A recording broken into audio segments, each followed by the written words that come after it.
Eh bien, bonjour à toutes et à tous. Bienvenue dans Bonjour. ce webinaire, cette série de webinaires. Bonjour Véronique, merci d'être avec nous. Et donc, bienvenue à cette série de webinaires sur de sortie de confinement, de Covid. Vous le savez, depuis quelques semaines, on a décidé de mettre en place un plan de webinaire pour vous donner des pistes pour redémarrer votre activité plus rapidement avec le marketing digital, parce que c'est un outil très puissant pour vous aider à développer votre business. Alors, juste quelques informations pour être tout à fait pratique. Je vais juste vérifier que vous m'entendez bien. Est-ce que vous pouvez me confirmer que le son est bon dans la boîte à questions? Voilà. Donc, juste, oui, ok, super, super. Merci Olivier, Daniel, Charlotte et tout le monde. Merci et bonjour et merci d'être avec nous aujourd'hui. Donc, pour le confort de ce webinaire, tous les micros sont en mode sourdine, comme dirait mon collègue genevois, qui n'est pas avec nous aujourd'hui, mais qui nous a bien accompagnés jusqu'à présent. Donc, comme vous le voyez, c'est un webinaire qui parle à tous les francophones, qu'ils soient en Suisse, au Luxembourg et en France. Et pour ceux qui auraient des problèmes de son, vous pouvez basculer essayer de passer en mode téléphone et vous avez des numéros de téléphone qui sont indiqués en bas de l'écran, que ce soit pour la France, le Luxembourg et en Suisse. Vous pouvez poser vos questions dans la boîte chat. Donc voilà, il y en a déjà pas mal qui ont déjà passé des petits messages. Merci à vous. Euh, Comme d'habitude, le webinaire est enregistré, il sera disponible sur une chaîne YouTube a posteriori. Vous recevrez votre consultant qui vous a invité à participer à ce webinaire, vous fera un suivi, vous partagera l'enregistrement, fera parvenir l'enregistrement de ce webinaire. Et donc, si vous avez des soucis de son parfois, il suffit de passer en mode téléphone et revenir en mode audio ordinateur pour que ça fonctionne. Donc, n'hésitez pas, si vous avez des soucis, n'hésitez pas à utiliser ce petit truc. Parfois, ça suffit pour débloquer la situation, sinon restez en mode téléphone. Bon, mais apparemment, tout le monde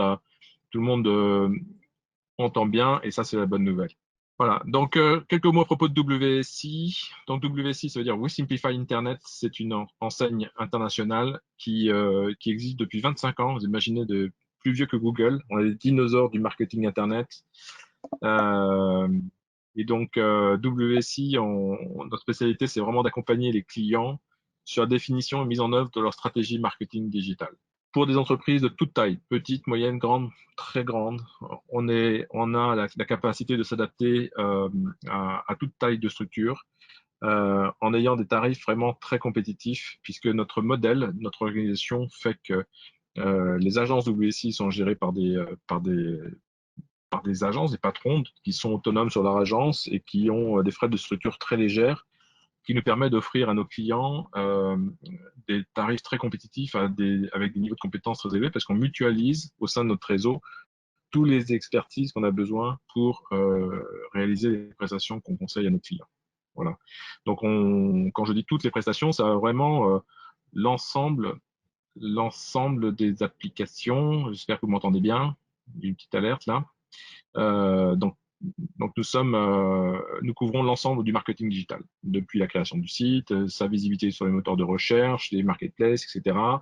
Tout ce qui permet de transformer les visiteurs en prospects clients, qu'on appelle l'architecture de conversion, et puis la mise en place d'outils de mesure de performance pour s'assurer que tout ce qu'on fait, ça marche bien. Et justement, aujourd'hui, on a un webinaire un peu spécial, et je suis avec Véronique Debos. Bonjour Véronique. Bonjour. Bonjour à tous. Qui est basée dans les Landes, avec un charmant sourire. J'adore ta photo, Véronique, elle est magnifique. Merci. Beaucoup plus sexy que la mienne. Moi, je suis un peu vieux con quand même, mais je suis un dinosaure, donc ça se voit. Ouais, donc à gauche, vous avez un dinosaure, euh, et puis à droite, vous avez une dinosaurette, on va dire.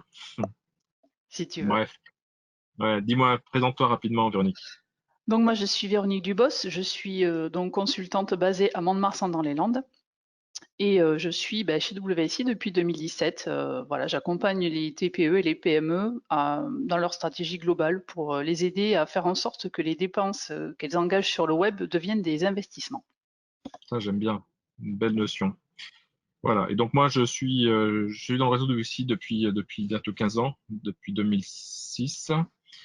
depuis plus de 15 ans, pardon. Et donc voilà, je développe mon agence basée au Bergenville dans les Yvelines, mais j'ai des clients un peu partout en France, parce qu'avec le marketing digital, ben, on peut travailler un peu partout avec la puissance d'Internet. Ok. Donc aujourd'hui, on a décidé d'aborder un sujet qui est essentiel et souvent négligé dans la plupart des entreprises. C'est qu'on a on se rend compte qu'il y a beaucoup de clients, beaucoup d'entreprises qui dépensent de l'argent dans leur site Internet, qui dépensent parfois même beaucoup d'argent dans leur visibilité en référencement naturel ou référencement payant. Encore il n'y a pas très longtemps, je discutais avec un patron d'entreprise qui dépense plus de 300 000 euros de budget chez Google AdWords. Donc c'est un budget déjà significatif. Vous imaginez 300 000 euros, c'est pas rien. Euh, et en fait, il mesurait pas bien la performance de ce qu'il faisait avec cet argent-là. Donc c'est un point sensible, hein. C'est vrai que et on pense en faisant du marketing digital, il suffit d'avoir un site et d'acheter du trafic pour faire du marketing digital. Ça peut suffire. Néanmoins, on va voir, et c'est ce qu'on va essayer de vous démontrer pendant ce webinaire, c'est ce qu'a préparé Véronique, et puis je reviendrai là-dessus. Euh, on verra que c'est quand même important de dépenser de l'argent, oui, mais de s'assurer que ce soit rentable. Voilà, donc ça c'est vraiment l'objet de ce webinaire. Et alors on va couvrir euh, les différents sujets. Qu'est-ce qui a changé aujourd'hui? Pourquoi c'est encore plus important aujourd'hui qu'hier de s'intéresser à ça? Quelles sont les données qui sont vraiment importantes pour prendre des bonnes décisions? Quels sont les outils qui peuvent être utiles pour vous aider à comprendre la performance de vos actions? Qu'est-ce que vous devez mesurer et comment vous devez analyser les résultats pour prendre des bonnes décisions? Puis on parlera d'un sujet qui est encore plus, pas encore plus important, mais qui est essentiel, c'est qu'aujourd'hui, on verra qu'il y a beaucoup d'outils pour faire du marketing digital et quels sont ceux qui sont importants dans le processus de décision, de processus de vente. Comment on essaye d'intégrer tout ce qu'on fait pour décider.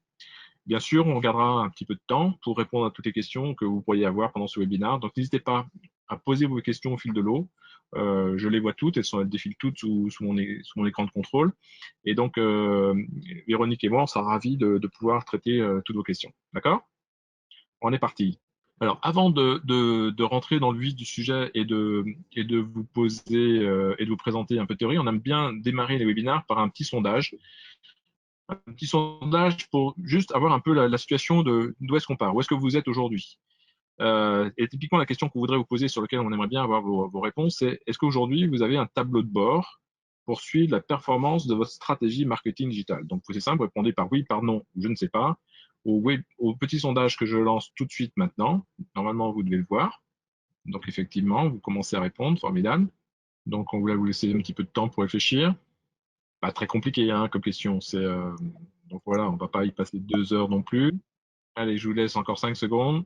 5, 4, 3, 2, 1, 0. Je ferme le sondage. Et je vais vous partager les résultats. Et vous allez voir que c'est assez intéressant. Qu'est-ce que tu en penses, Véronique? Ah, je pense que c'est assez représentatif en fait de ce qu'on rencontre tous les jours. Ouais. Alors, ça veut dire quoi? Ça veut dire que vous êtes à 42%, vous dites oui, on a des outils de mesure. Très bien. Quand même 50% à dire non.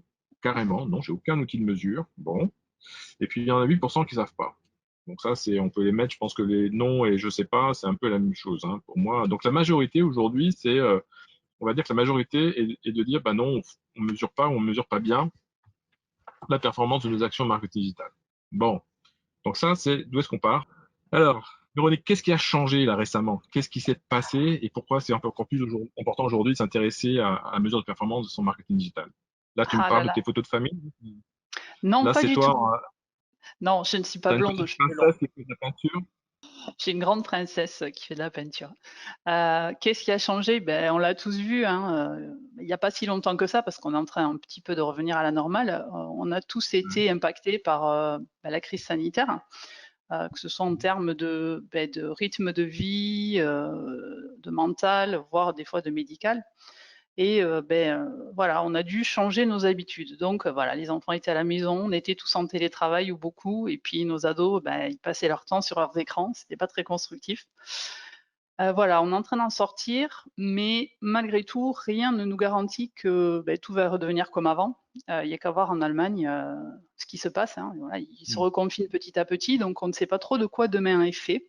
Ouais, la Chine Donc, aussi, en France, avoir il y a des clusters en France aussi. Donc, ouais, c'est vrai que on risque de rester peut-être un peu plus longtemps, ouais, parfois, à la maison que prévu. Ouais, je suis d'accord. Ouais. c'est Mm, mm. ça, on est Et donc, notre pourquoi c'est quotidien. important de parler de ça? Bien sûr. Pourquoi c'est important de parler de ça? Parce que, on va parler des habitudes qu'il va falloir prendre, à ce sujet d'ailleurs. On a trouvé une petite étude qui montre que, en moyenne pour changer d'habitude, il nous fallait 66 jours. Clairement nous, avec tout ce qui nous est arrivé, on a plutôt mis, 2 jours, c'est-à-dire que du jour au lendemain, il a fallu qu'on apprenne à télétravailler, il a fallu qu'on apprenne à prendre des cours en visio, il a fallu qu'on s'adapte au click and collect. Il y en a certains qui se sont mis au vélo. Voilà, ça a été Mhm. assez rapide, soudain. Voilà. Clair. Alors, est-ce que ces habitudes, on va les garder? Ça, c'est c'est ce qu'on va voir.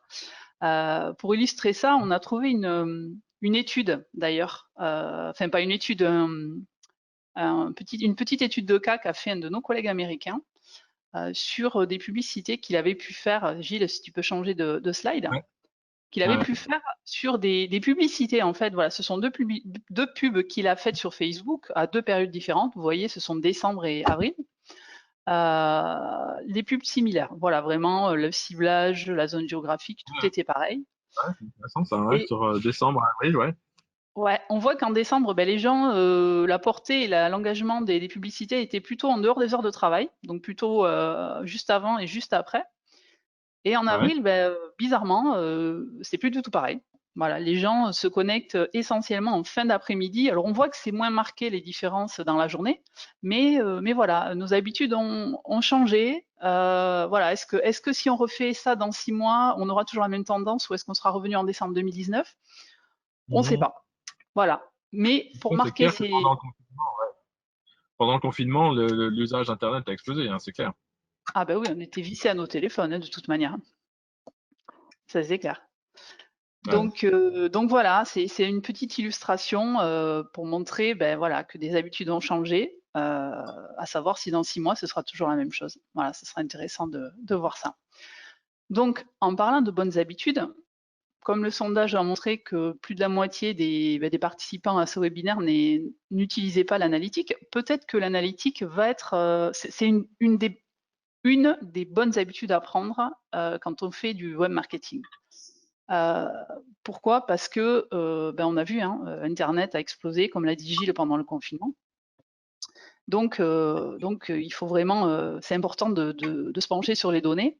Néanmoins, se pencher sur les données, oui, mais avant ça, il y a quand même des choses à définir.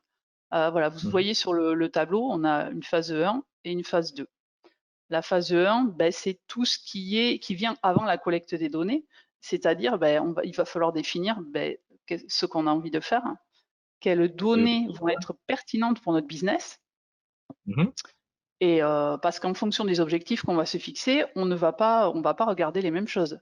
Voilà, une site de vente en ligne, il va plutôt regarder des commandes finalisées, alors que si on veut générer des contacts, on va peut-être plus regarder des formulaires complétés.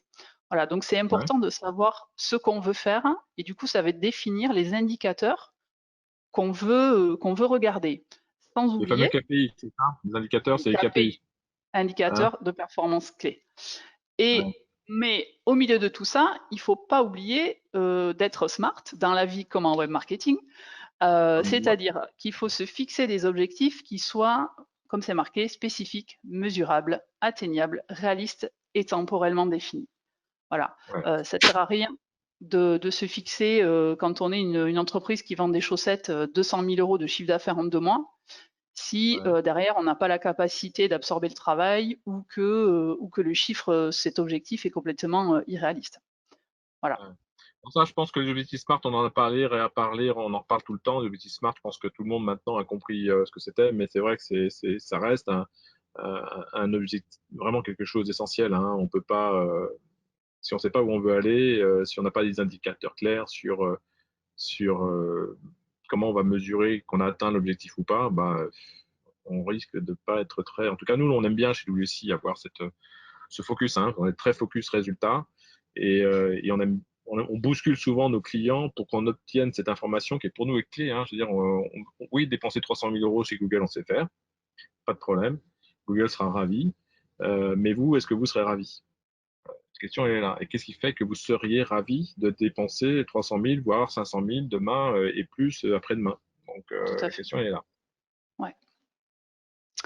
Donc voilà, tout ce qui est en amont de la collecte est vraiment très important. Une fois qu'on a les données, bah après, voilà, c'est un peu la question, c'est qu'est-ce qu'on en fait? Parce que voilà, il y en a qui font de l'analytique. Ok, ils ont de l'analytique, mais derrière, si on a de l'analytique, c'est vraiment pour améliorer nos campagnes. Donc d'où Mhm. la nécessité de comprendre les chiffres Ah, c'est et de clair. traduire ces chiffres après en action. Voilà, Ouais, c'est ça. c'est tout ce qui est Parce que c'est vrai. adaptation et optimisation. Et voilà. Parce qu'on récupère beaucoup de données, beaucoup de données avec le marketing digital, énormément de données, mais il faut qu'on transforme ces données en informations pour être capable de les transformer en informations utiles pour prendre des bonnes décisions. Donc là, je pense que tu as bien résumé le scénario. OK. Tout à fait. Donc, Donc, on justement, continue. Vas-y. Alors, quelles sont alors, les trois questions qu'on se pose? Ouais, parce que tu as fait une belle liste, là.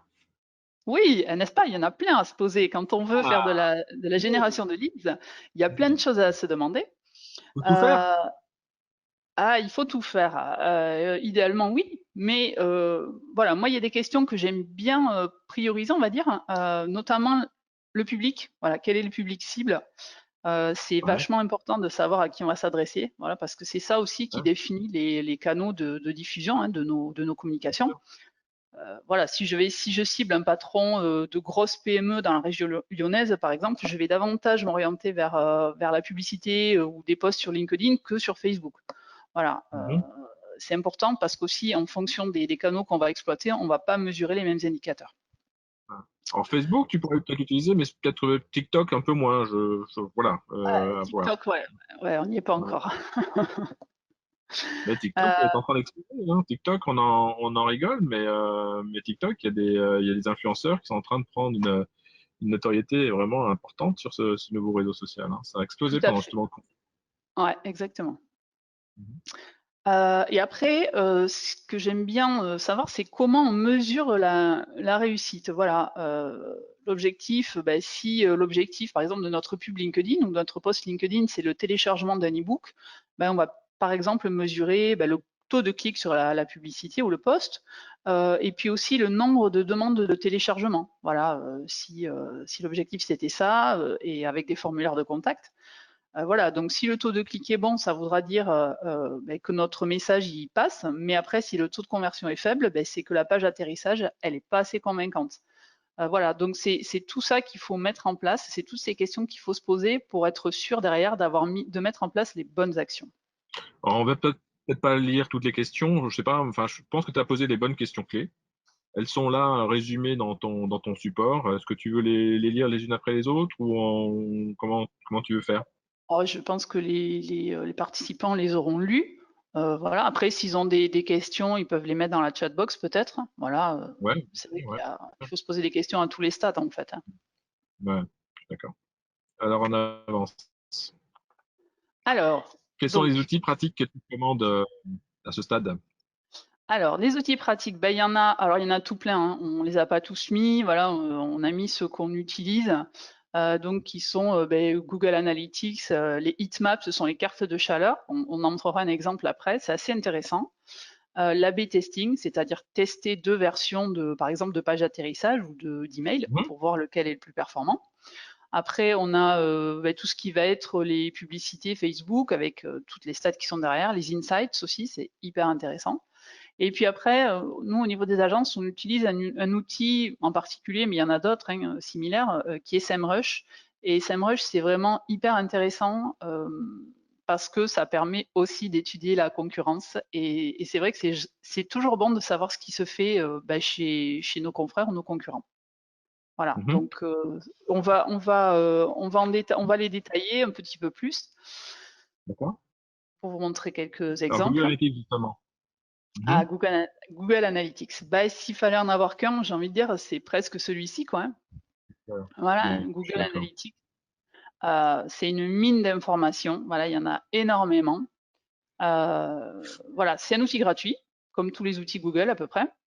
Il fournit des infos sur tous les gens enfin les personnes qui visitent votre site web, que ce soit en termes de temps de visite, ça va être de quels appareils ils visitent, d'où ils viennent, c'est-à-dire d'où ils viennent, c'est-à-dire est-ce qu'ils sont arrivés par la recherche organique, est-ce qu'ils sont arrivés par les réseaux sociaux, par des sites référents, qu'est-ce qu'ils Mhm. font sur le site, voilà, quelle page ils visitent, à quel moment, sur quelle page ils entrent, sur quelle page ils sortent, voilà. Toutes ces choses, et puis les conversions, qui est quand même le but ultime, pardon. Est-ce que mon site atteint les objectifs que je lui ai fixés, en fait. Voilà, Ouais. donc d'où l'importance de toujours mettre en place des objectifs de conversion. Et ça, c'est incroyable le nombre de sites que je vois, lorsque je fais des études, des propositions, enfin voilà, ça m'arrive souvent, j'imagine que toi aussi. Je demande toujours à récupérer un accès au moins en mode lecture du contenu analytique du site pour pouvoir justement avoir un rapide aperçu de ce qui se passe sur le site. Euh, alors parfois, j'ai la surprise d'avoir des gens, et j'en ai un d'ailleurs à côté de moi là, qui a même pas mis en place Google Analytics sur son site. Hein, Jérôme? Si, tu l'as? Ouais, d'accord, tu ne mesures pas le nombre de visiteurs encore. Si, si, je regarde. Ouais, ok.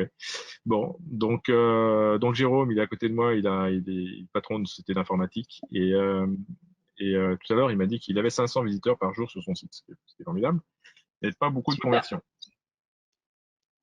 Et donc moi, je trouve que c'est pas normal, parce que 500 visiteurs par jour, tu devrais avoir au moins 2 à 3 demandes, voire plus, de demandes de devis.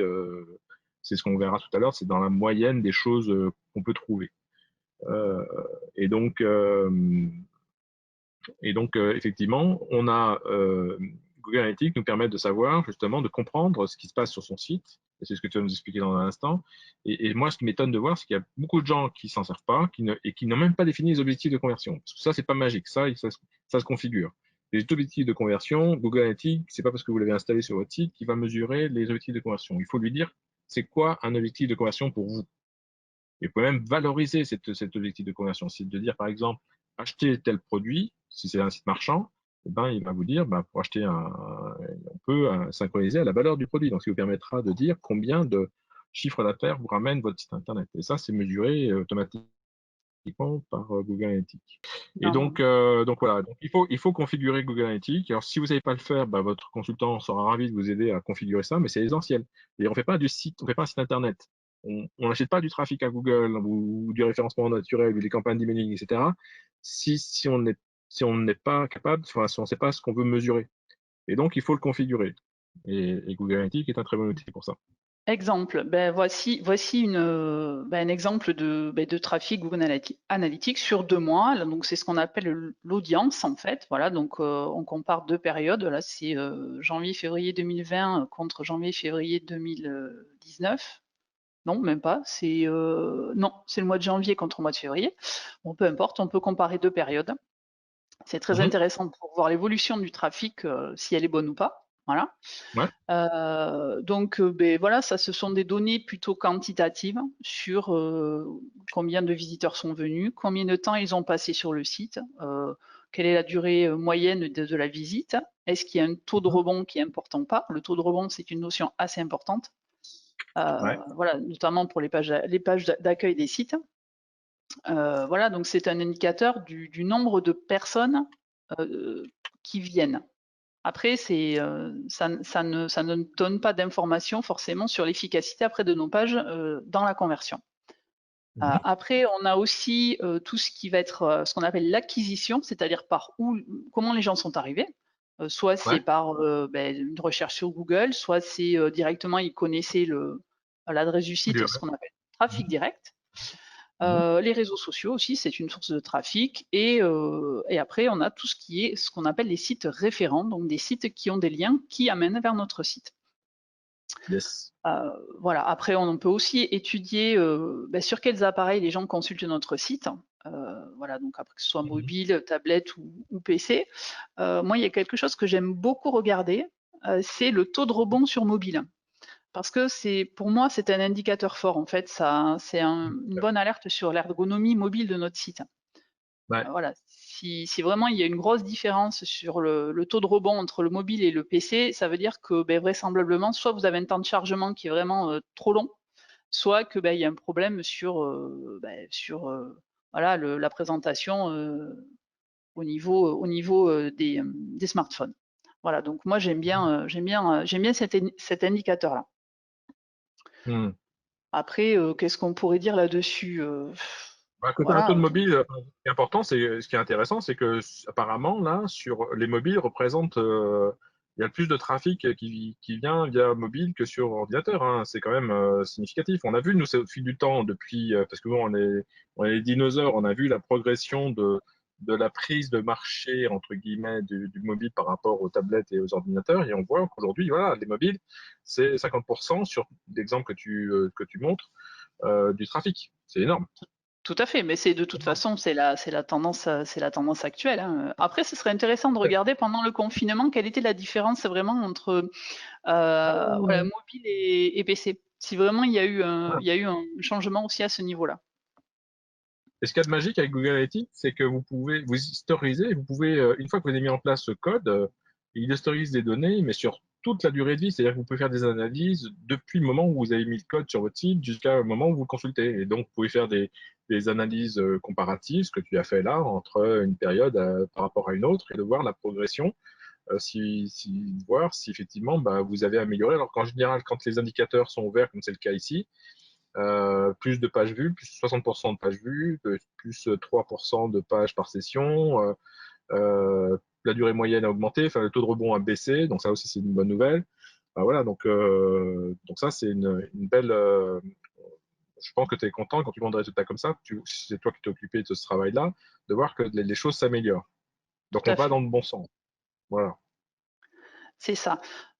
Donc auparavant, on a parlé des conversions, donc on a fait aussi un petit exemple sur les conversions. Voilà, donc les conversions, là, on a paramétré ce qu'on appelle un objectif de conversion, qui est Ah ouais, ici, on y reviendra tout à l'heure parce que on a fait une petite étude de cas. ouais, Voilà, la conversion, c'était la création de comptes. Donc on a comparé donc sur janvier-février 2019 et janvier-février 2020. Est-ce qu'il y a eu une augmentation des conversions? Voilà. Et aussi, ce qui est intéressant, c'est de voir ce qu'on appelle le flux de l'objectif, c'est-à-dire, c'est pareil, par où sont arrivées les conversions? Est-ce qu'il y en a eu plus mhm, via le trafic direct, via le référencement payant ou bien via les recherches sur Google? Donc, yes. c'est vraiment hyper intéressant de regarder tout ce qui peut se faire au niveau des conversions. Voilà, sans rentrer dans le détail, il y a beaucoup plus de données que ce qu'on vous montre là. Il y a vraiment des choses très très fines qui vraiment peuvent aider à faire évoluer nos campagnes. Et comprendre ce qui se passe sur votre site pour l'améliorer. Yes. Alors là, tu m'as mis des belles couleurs. J'aime bien quand c'est coloré comme ça. C'est bien les filles. Elles aiment bien mettre des couleurs partout là. Oui, bah toi aussi, quand même, Gilles. Hein, je sais que tu aimes la couleur. Donc, alors ça, c'est ce qu'on appelle une heat map, une carte de chaleur. Ouais, C'est ultra intéressant comme truc à faire. Ça permet de voir ce qu'on appelle les points chauds en fait sur une page. Alors sur l'image qui est à gauche, on voit donc une petite tache rouge. En fait c'est l'endroit où les gens ont cliqué le plus, et ça permet de voir l'efficacité en fait de nos appels à l'action. C'est-à-dire que si on met un bouton inscrivez-vous et que sur notre heatmap il est bleu, ça veut dire qu'on a un petit problème et qu'il faut peut-être changer soit la couleur, soit l'emplacement. Voilà. mhm, Donc les heatmaps, là, celle de gauche, elle enregistre ce qui est les clics. Et celle de droite, donc, qui est colorée du rouge vers le bleu, ça indique la profondeur de défilement. C'est-à-dire, plus c'est rouge, plus les gens ont vu, et plus on va vers les couleurs froides, ça veut dire que c'est clairement négligé. Voilà. ouais, Après, on peut avoir aussi des heatmaps avec les mouvements de la souris, donc tout gribouillé, c'est assez rigolo à voir. Ça fait des dessins d'enfants, c'est marrant. mhm. Et ça, c'est Heatmap, c'est des outils, parce que là, c'est quoi comme outil que tu recommandes pour faire ça? Alors, Hotjar, c'est pas mal. Ouais. Vraiment, ça donne des C'est gratuit, données très, très fines. Oui. c'est payant, c'est quoi? Alors, c'est gratuit, mais sur la version gratuite, on est limité. Donc Ouais. après, on est limité à un ou deux, je crois, de projets. Et après, il faut prendre un abonnement. Ouais. Comme beaucoup d'outils, il y a toujours une version light gratuite et puis après, on nous appâte et après, on essaie, si on veut aller plus loin, il faut payer. Ok. Et A/B testing, alors c'est quoi l'A/B testing? Parce que moi, j'y connais Ah, rien au niveau marketing. l'A/B testing, c'est le test de deux variantes en fait. Alors l'A/B testing, ça se fait ça se fait sur des annonces, des messages publicitaires, ça se fait sur des audiences, voilà, sur une publicité Facebook, on peut tester deux audiences différentes. Ça peut se faire sur des pages d'atterrissage, ça peut se faire aussi sur de l'email marketing. Le petit exemple qu'on a là, Mhm. on a deux versions. C'est un email en fait, et on a testé en changeant le bouton de place et de couleur pour voir lequel était le plus performant. Et il Ouais. s'avère que c'est le premier qui est le plus performant. Voilà. Il est Il y a moins de enregistré. blabla. Il y a moins de blabla, moins de texte, machin, nanani. On voit la Tout, photo, elle fait plus envie, elle est, puis le now, faites-le maintenant, ça c'est un truc, ouais, ça donne envie de partir. Leave now, ça veut dire partez maintenant. Bah oui, j'ai envie de ouais. partir aux Maldives. Ouais, bah oui, oui. Tout le monde a envie de partir aux Maldives. Ouais, Donc voilà, ça permet vraiment de savoir. On sait pas. Enfin, on a des bases, mais on ne sait pas toujours ce qui va le mieux marcher. Donc c'est toujours ouais, intéressant c'est de vrai. faire des tests pour s'assurer en fait de nos choix, quoi. Et la Voilà. magie du marketing, c'est que ça coûte rien de faire des tests. Enfin, je veux dire, faire deux variantes comme ça de trucs. Bon, il suffit d'avoir les bons outils. Alors, il y a des outils qui sont meilleurs que d'autres pour faire ça, qui sont plus ou moins simples, mais c'est pas très compliqué de faire deux variantes d'email et d'envoyer un email à un échantillon, un autre email à un autre échantillon, de voir celui qui marche le mieux. Une fois qu'on a les indicateurs, bah, boum, on arrose sur la campagne qui est le plus performante. Tout à fait. Et en plus, on peut faire de l'ABCD testing, hein. On n'est pas limité à deux versions, hein. Oula, Voilà. oula, oula. Par contre, ce qu'il faut, c'est tester une variante à la fois, parce que si on en fait plusieurs, après, on ne sait pas trop pourquoi ça a mieux marché d'un côté que de l'autre. Décidément, t'aimes bien les couleurs, hein. J'adore, Véronique. Ah oui, Dis-moi oui, oui, tout. j'aime. C'est quoi ça? C'est quoi Alors, là, on a quelques exemples de KPI, donc les indicateurs de performance clés. Là, Mhm. on a pris deux exemples. Donc, le premier, c'est sur la publicité. Voilà, vous avez un beau graphique sur le benchmark pour Google AdWords. Sur les KPI, alors on va pas tous, enfin il y en a un certain nombre marqués. Après, moi j'aime bien regarder le taux de clic, voilà, le CTR, qui est quand même un indicateur fort de l'efficacité des annonces publicitaires. Voilà, voilà pour ceux En CTR, ça qui. veut dire le nombre de fois que les gens cliquent sur une annonce par rapport au nombre de fois qu'elle est imprimée, c'est ça, hein? Tout à fait, c'est ça. C'est le taux d'efficacité de l'annonce en fait, hein. D'accord. Voilà, donc par exemple, si vous êtes dans l'immobilier, donc l'immobilier, vous voyez, c'est la barre qui est la troisième à droite. Si vous avez des annonces publicitaires et que votre taux de clic il est inférieur à 2%, c'est très vraisemblablement que votre campagne elle a un souci. Soit qu'elle est mal paramétrée, soit que voilà, les mots-clés sont pas pertinents, qui sont peut-être trop larges. Mhm. Voilà, qu'il y a un souci au niveau des enchères. Enfin voilà, ça donne déjà une première Ouais. indication. Et puis après, ce qui est intéressant aussi, c'est le coût par acquisition, hein, c'est savoir combien je vais devoir payer pour avoir un résultat. Et Alors, ça CTA, va. c'est le coût par acquisition, c'est-à-dire le coût de transformation combien il faut que je dépense d'argent en achat pour récupérer un client. Tout à Et c'est fait, là, et c'est là où des atteignants s'atteignent parce que c'est là où toute la rentabilité de la démarche va pouvoir se mesurer. C'est-à-dire, tant que vous ne connaissez pas votre coût par acquisition client, vous ne savez pas dire si votre campagne est rentable ou pas. tout à C'est ça, fait. hein? Ouais, ouais, tout à fait. Encore faut-il que vous sachiez quelle est la rentabilité d'un client. C'est-à-dire que vous savez, si un client, vous me dites, voilà, j'ai un panier moyen d'un client, c'est 1000 euros. Je prends un exemple simple. Votre marge, c'est 30%, c'est-à-dire 300 euros. Donc, il vous reste, après avoir vendu une prestation à un client, 300 euros pour vous. Si votre coût d'acquisition client est inférieur à 300 euros, bah, tant mieux.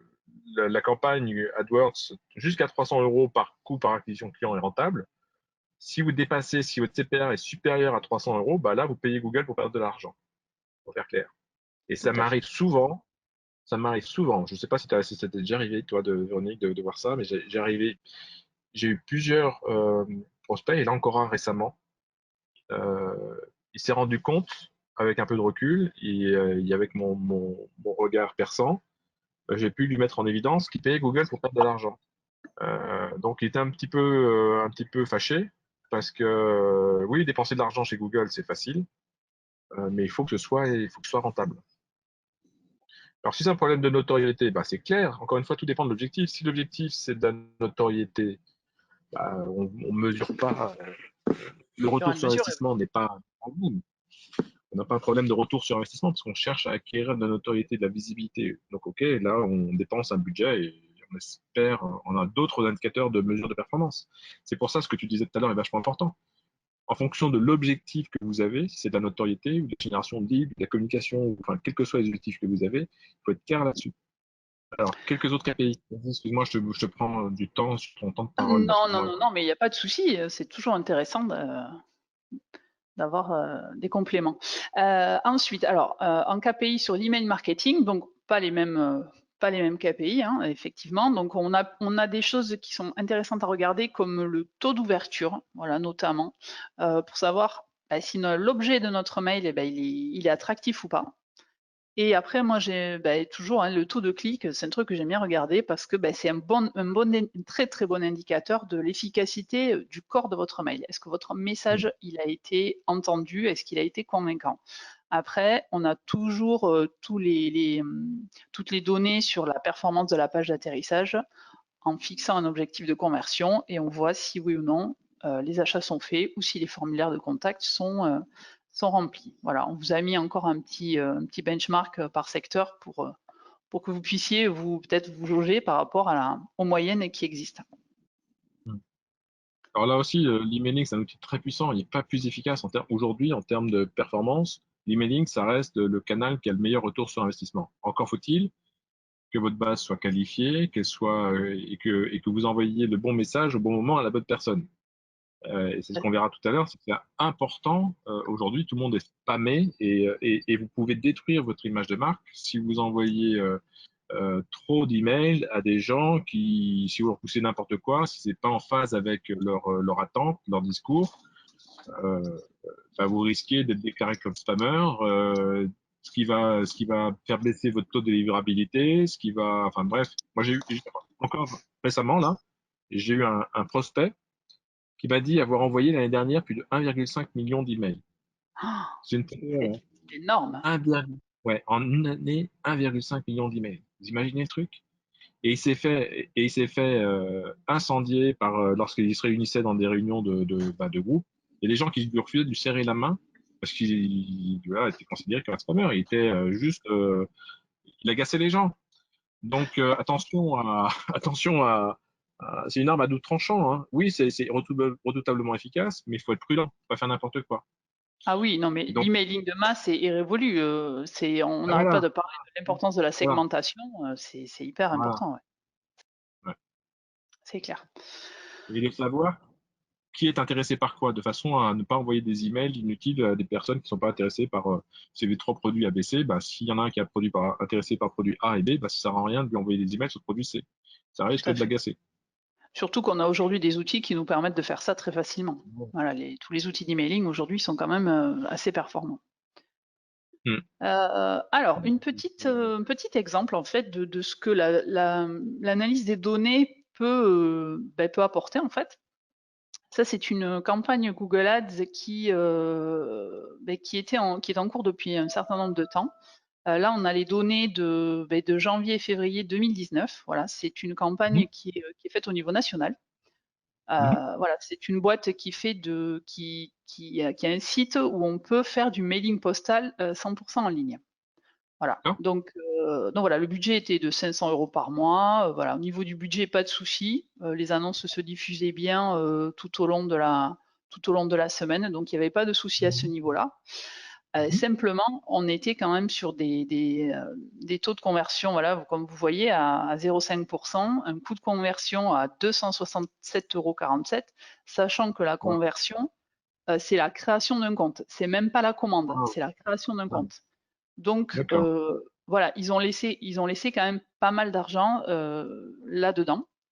C'est-à-dire que Donc par mois, vous avez deux créations de comptes par mois. Wow. ouais, ouais. Oui. voilà, c'était assez décevant. Du Mhm. coup, voilà, ça c'est la page d'atterrissage. Alors avec le handicap aussi d'avoir une page d'atterrissage qui était la page d'accueil du site. Voilà, avec des annonces Ah. qui concernaient différents sujets. Mhm. Et bon, on arrive sur cette page d'atterrissage, ce qui est un peu voilà chargé, on va dire, et qui pouvait perdre les gens. Voilà, donc sachant qu'il Mhm. y avait 5 groupes d'annonces. Voilà, le Wow. taux de rebond était vraiment élevé et puis notamment par rapport aux autres canaux, on était vraiment sur des performances moindres alors qu'on était vraiment sur des budgets quand même importants. Mhm. Voilà, donc après avoir analysé tout ça, 1 an plus tard, sachant que la campagne a été reprise au mois de novembre 2019, 1 an plus tard, les résultats sont différents. Voilà, pour le même budget, voilà, on n'a pas changé le budget, rien n'a été changé à ce niveau-là. On a, Wow. en fait, on a multiplié le taux de clic, voilà, par je ne sais plus combien, par 3 ou 4. Pas de double. Voilà, le taux de conversion a été augmenté, mais les conversions, elles, ont été multipliées par 3. C'est-à-dire que pour le Ouais. même budget, on a multiplié les conversions par 3, avec un coût de Mhm. conversion qui est vraiment, qui lui a été multiplié aussi divisé, pardon, quasiment par 3. Voilà. Ce qui fait que quand on dépense 500 euros et qu'on arrive à avoir voilà, 4, 5, 6 conversions par mois, c'est mieux que quand on n'en a qu'une. Et du coup, on sait qu'on dépense des sous, enfin, qu'on investit peut-être des sous plus qu'on en Ouais, dépense. ouais, ouais, c'est clair. Ouais, c'est Voilà, intéressant. Et là, et là, ce qui est amusant dans ton exemple, c'est que tu n'as pas amélioré encore énormément. Tu es passé d'un taux de conversion de 0,51 à 0,86. Vous voyez, tout à fait. on n'a pas doublé le taux de conversion. Imaginez si on avait doublé le taux de conversion, ce qui peut s'atteindre, hein. Alors, j'imagine que vous n'avez pas eu tous les moyens pour faire tout ce que l'on pouvait faire pour avoir des pages encore plus efficaces. Mais c'est Ben, en, vraiment essentiel. Ouais. Ouais, non, mais c'est sûr. Après, on n'a pas basculé toutes les pages en fait. On n'a pas, on a recréé des pages d'atterrissage, mais pas pour pas pour tout, Ouais, pardon, c'est les ça, groupes c'est ça. d'annonces. Voilà, on est passé en Ouais. test. Donc bon, après, on a été un peu coupé avec le confinement, donc bon, voilà. Et en fait, Ouais. comment les C'est bien, c'est données, vraiment. merci, comment les données en fait ont permis d'affiner la campagne. En gros, en sachant, voilà, en analysant, on a vu que le taux de clic sur les partenaires du réseau de recherche. Alors il y a Google. Quand vous faites du Google Ads, vous avez Mhm. Google et puis vous avez les partenaires. Les partenaires, ce sont des sites type Orange, Ask, Yahoo, voilà, qui diffusent vos annonces. Mhm. Sauf que le taux de clic était vraiment ultra faible sur ces partenaires, donc on a pris la décision d'arrêter la diffusion des annonces sur ses partenaires, puisque ça n'amenait rien. Mhm. Au niveau des mots-clés, voilà, le taux de clic était vraiment assez faible sur beaucoup de mots-clés, donc on a retravaillé les mots-clés, mais on a globalement aussi Ouais. retravaillé tous les groupes d'annonces et les annonces elles-mêmes Mhm. pour voilà, avoir une performance Bah, c'est ça le plus travail d'une agence, hein, convaincante. c'est d'optimiser la campagne, etc. Effectivement, donc là, bravo, hein, super résultat. Et pour le taux de conversion, voilà, on a créé des nouvelles pages d'atterrissage qui étaient vraiment plus en phase avec les différents groupes d'annonces. C'est-à-dire qu'on avait des choses très précises et amener sur cette page d'atterrissage-là, qui est trop générique, n'était pas performant. Bon, c'est encore en cours, donc j'espère que Ouais, j'aurai des données plus probantes, mais voilà, c'est quand même assez ouais. représentatif de ce que l'analyse des données peut faire, quoi. Ouais, il sait pas quelle année, c'est de savoir faire aussi, hein, parce que Oui, oui. voilà, tu peux être des résultats, parce que dire que les résultats sont pas bons, ça c'est une chose, mais après savoir les améliorer, c'est autre chose. Ok, très Tout à bien, bah fait. merci, c'est un bel exemple en tout cas. Mais de Alors, rien. génial. Alors, donc vous voyez cette ligne analytique permet cette ligne rose là qui croise tout là, qui va de gauche à droite et qui s'interface qui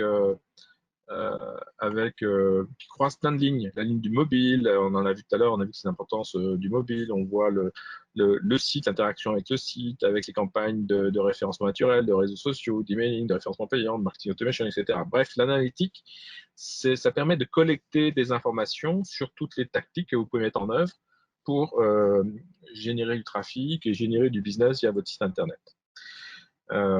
Donc c'est un levier vraiment très important qui nous permet de comprendre ce qui se passe.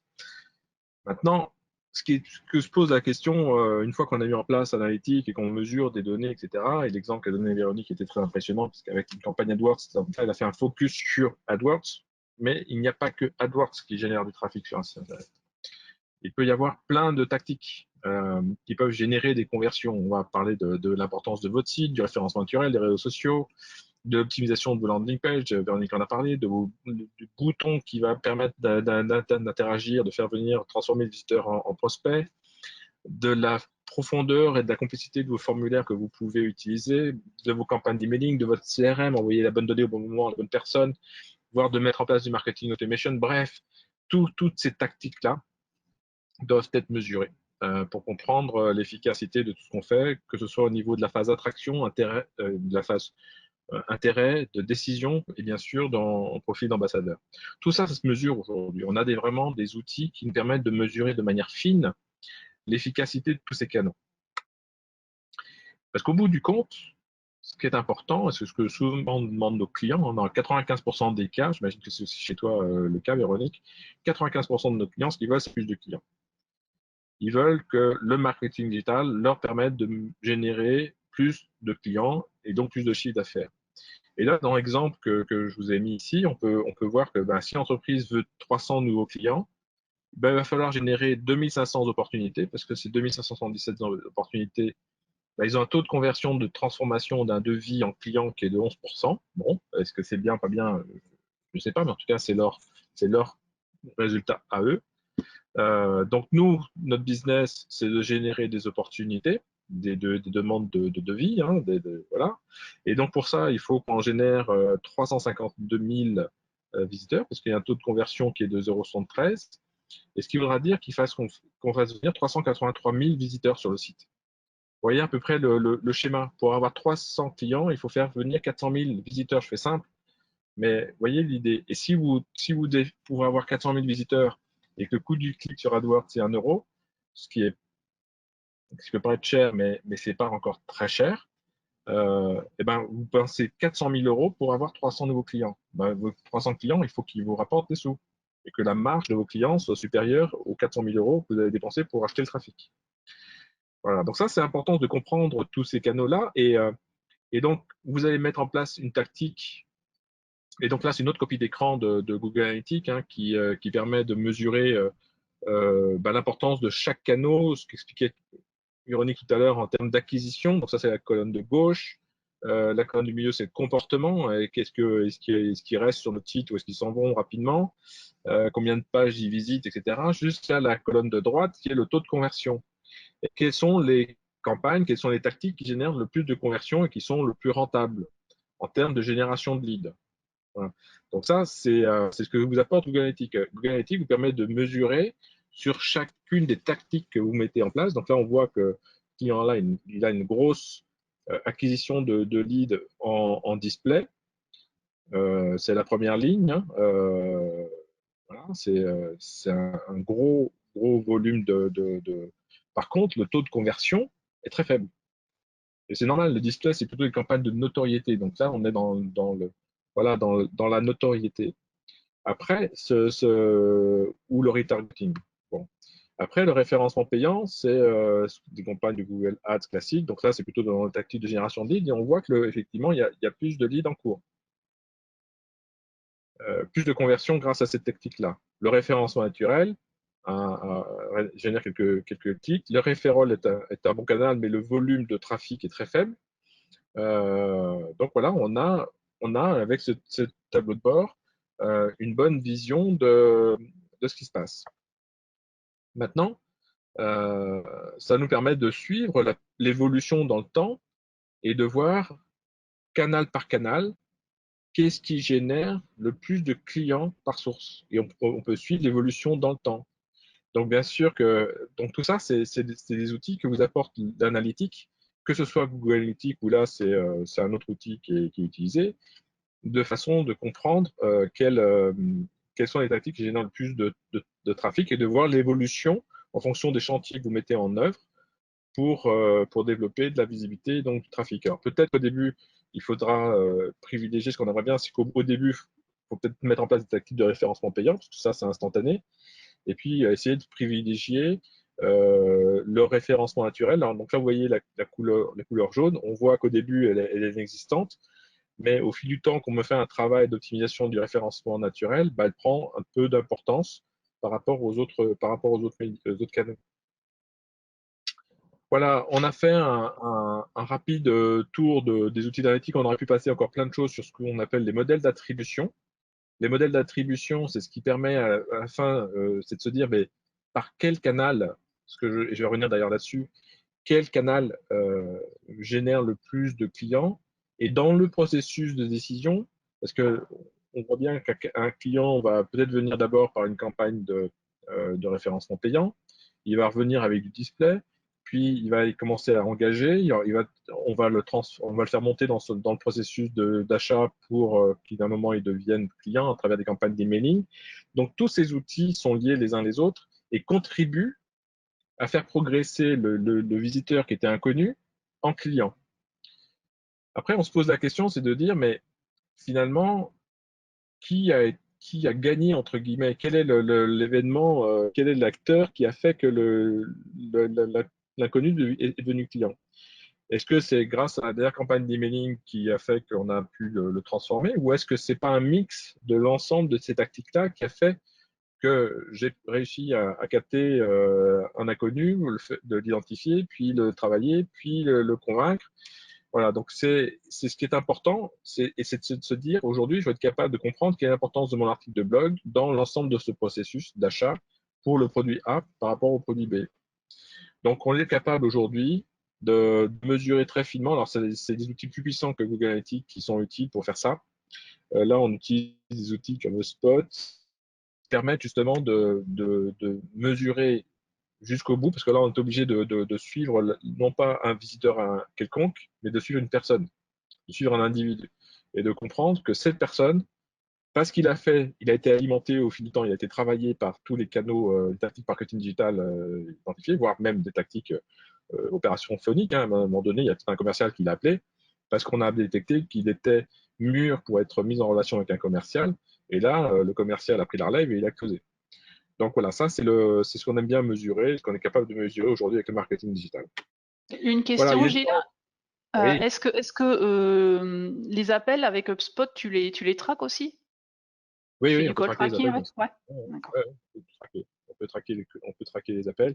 Alors, on n'est pas obligé de mettre spot pour faire du call tracking, hein, mais tu as raison, le call tracking, c'est Tout à fait. aussi un indicateur pour savoir, est-ce que voilà, on met en place, on met un numéro de téléphone sur son site.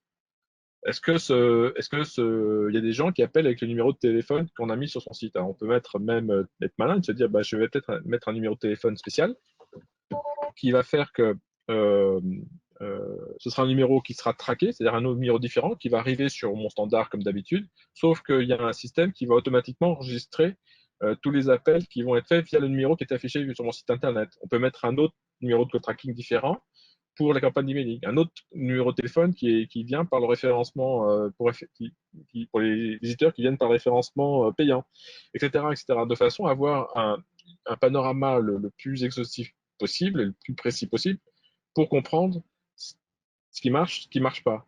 Parce qu'encore une fois, on ne peut pas améliorer ce qu'on ne mesure pas. Et John Wanamaker, qui disait, c'est un grand homme d'affaires américain, il disait 50% de mon budget de marketing est inutile. 50% de mon budget est inutile. Le problème, c'est que je ne sais pas quel budget. Je ne sais pas quel 50% est inutile. Donc, avec le marketing digital, c'est, je ne vais pas dire qu'on a la solution à ce problème-là, mais on y voit quand même beaucoup plus clair. On n'a pas une vision, on n'est pas d'une précision absolue, mais on a énormément d'informations qui permettent de comprendre et on n'est pas dans les 50%, on est plutôt dans les 15-20% que dans les 50% qui sont gaspillés.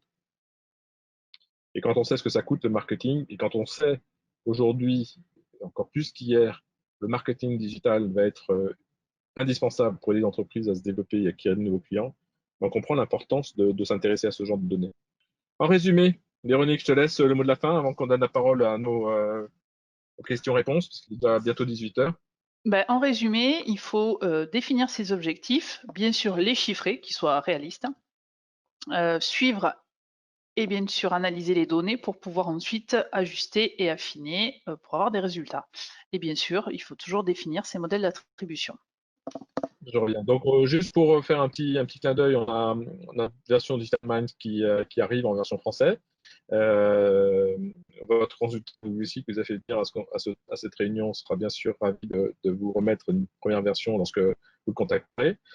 On va passer à vos questions si vous en avez, donc n'hésitez pas.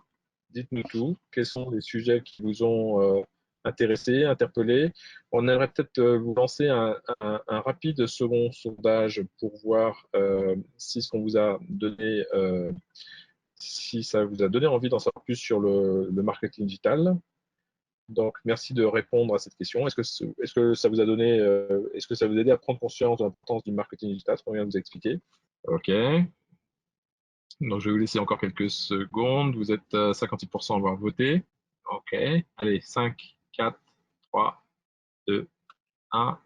Je ferme le sondage et je vous partage les résultats. Bah, écoute, Véronique, je crois qu'on a fait du bon boulot. Qu'est-ce que tu en penses? Bah oui, c'est pas mal. Disons que si on a pu permettre aux gens de se rendre compte de ce qui marche ou pas sur leur site et leurs différentes tactiques, je pense que la mission est remplie. Ouais, je pense qu'on a fait du bon boulot. Bravo, merci à toi. C'était très clair. Je te remercie. Euh, je vais masquer les résultats et si vous avez des questions, on sera ravi de pouvoir y répondre. Alors, il y a Dimitri Véronique qui nous pose une question intéressante. C'est quel outil, entre guillemets, gratuit recommanderiez-vous pour faire de l'A/B testing? Ah, quel outil pour faire de l'A/B testing? Ben, alors moi je l'utilise pas mal sur les sites web. Alors sur les sites, bon, mais c'est pas souvent gratuit malheureusement. Et après, sinon, sur l'emailing, il y a un outil qui est gratuit, c'est Sendinblue. Voilà. On peut envoyer jusqu'à 300 mails par jour. Voilà, après, on peut le faire sur des campagnes Facebook. Voilà, il suffit juste de créer des annonces qui soient différentes et de faire les tests. Ça, C'est l'A/B ça. testing, voilà, coûte pas plus cher qu'autre chose, quoi, en fait, hein. Voilà, ça Vous engendre pouvez pas de faire coûts supplémentaires. C'est ça, beaucoup. Alors, l'A/B testing, tout dépend de quoi on parle, parce on peut faire de l'A/B testing sur les call to action, on peut faire de l'A/B testing sur l'objet d'email, sur le contenu de l'email, sur l'image de l'email, sur la landing page, enfin, voilà, sur les formulaires. On peut A/B tester plein de choses. Donc, c'est vrai qu'il y a des outils comme Sendinblue qui est intéressant parce que on peut faire des landing pages sur Sendinblue, on peut faire des emails et tout ça gratuitement avec un petit volume puis faire des petites variantes, etc. Maintenant, comme tous les outils gratuits, à un moment donné, les gens ne vous donnent pas d'outils gratuits pour le plaisir, ils espèrent bien vous transformer en version payante. Et donc, voilà. Et là, quand on est dans le lab testing, on est déjà dans des fonctionnalités un petit peu avancées du marketing digital. Donc, très vite, on arrive vers des solutions qui sont payantes. J'espère que ça répond à votre question, Dimitri. OK. Donc, je pense qu'on a répondu. Il pose sur une page ou sur un site web. Bon, alors, typiquement, hein, sur une page, bah, vous pouvez faire deux pages sur votre site. Rien ne vous empêche de faire deux pages différentes et puis de voir celle qui convertit mieux. Voilà.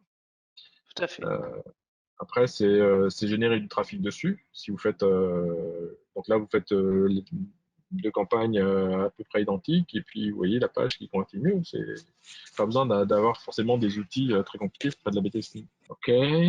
Euh, Très bien. Bah, il est 18 h, donc le temps est passé vite. Je vois pas d'autres questions pour l'instant. Merci. Dimitri nous dit merci. Mais pas de quoi. Merci d'avoir participé. Merci d'être. Et donc, la semaine prochaine, donc votre consultant va vous faire parvenir le support de présentation et le résultat le webinaire qui était enregistré, si vous souhaitez le revoir. Sinon, on aura un dernier webinaire avant les vacances qui aura lieu le 2 juillet prochain de 17 h à 18 h comme d'habitude et j'aurai le plaisir d'animer ce webinaire avec Jean-Pierre Béraud qui est un collègue à Nice. Donc on reste dans le sud de la France, on était dans les Landes et là on va dans la Côte d'Azur. Voilà, stratégie digitale, c'est un sujet un petit peu important, vous avez compris, hein, on va faire un petit peu la synthèse de tout ce qu'on a vu depuis quelques semaines là. Et c'est vrai que c'est aussi important d'optimiser sa stratégie digitale et c'est ce qu'on verra la prochaine fois. Merci Véronique. Merci à toi, Gilles. C'était super. Ouais, ouais, non, c'était super, bah, grâce à toi. Merci à tous aussi, et puis au plaisir de vous retrouver la semaine prochaine. Ciao, ciao. Merci. À bientôt. Merci. Au revoir.